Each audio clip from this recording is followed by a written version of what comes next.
প্রত্যেকেরই না একটা ইন্ডিভিজুয়াল স্ট্রাগল থাকে লাইফে। কোনো বড় কিছু বা কোনো ভালো কিছু কখনোই স্ট্রাগল ছাড়া আসে না।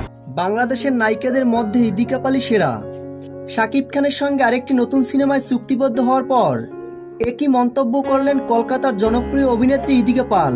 আমার মধ্যে 200% থাকুক 500% থাকুক, আমি পুরোটা জাস্ট ওটার মধ্যে দিয়ে দিয়েছি। ভেবেছি মানে যারা এই প্রডিউসার্সটা ছিল বা যারা স্টার কাস্টমার, যারা সুপারস্টারসরা কাস্ট করেছে আমাকে, তারা ভেবেছে যে হ্যাঁ আমি পারবো, সেই জায়গাটার জন্য আমি কেপেবল। সেটা কতটা আমি কেপেবল সেটা আমাকে প্রুভ করা, তো সেটা একটা আলাদা স্ট্রাগল। কাজ পাওয়াটা যেরকম স্ট্রাগল, সেই কাজটাতে নিজেকে যোগ্য প্রমাণ করাটা একটা স্ট্রাগল।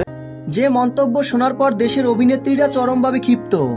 প্রিয় ভিউয়ার্স, বিস্তারিত থাকছে ভিডিওতে। ভিডিওটি না টেনে সম্পূর্ণ দেখুন। অলরেডি আমরা সবাই অবগত আছি শাকিব খানের সঙ্গে ইদিকা পাল দুইটা সিনেমা করেই সুপারহিট।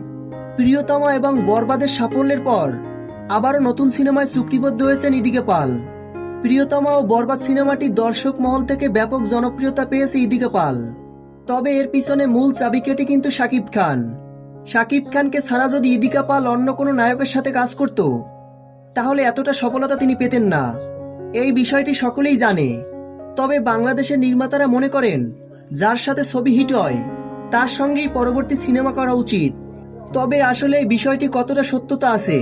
শাকিব খানের প্রিয়তমা ও বরবাদ ছাড়াও বেশ কয়েকটি সুপার ডুপার হিট সিনেমা রয়েছে, যেমন নবাব, শিকারী, তুফান।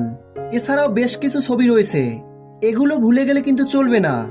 প্রিয় দর্শক মণ্ডলী, এ বিষয়ে আপনাদের কি মতামত? ভিডিওর নিচে কমেন্ট করে জানিয়ে দিন। ভিডিওটি ভালো লাগলে একটা লাইক দিয়ে চ্যানেলটি সাবস্ক্রাইব করে আমাদের পাশে থাকুন।